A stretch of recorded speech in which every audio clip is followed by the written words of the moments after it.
Operasi penegakan hukum gabungan TNI Polri di Intan Jaya, Papua Tengah berhasil menembak mati 5 anggota kelompok kriminal bersenjata atau KKB. Kontak tembak terjadi pada Minggu 21 Januari dan berlanjut Selasa 23 Januari 2024. Kaaps Damai Kartens 2024, Kombes Pol Faisal Ramadan mengatakan personil gabungan menembak 3 anggota KKB. Setelah dilakukan pengecekan ulang, terdapat 4 anggota KKB yang tewas dalam kontak tembak tersebut. Keempatnya yakni Oni Kobagau, Jaringan Belau, Agustia, dan Ones.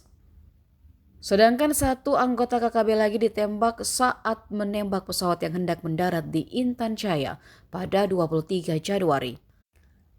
Hasil pantauan drone menunjukkan bahwa 1 anggota KKB bernama Melkias Maisani tewas dalam serangan itu dan jenazah maupun senjata api yang digunakan telah dibawa kabur oleh rekan KKB lainnya.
Download Tribun X sekarang, menghadirkan lokal menjadi Indonesia.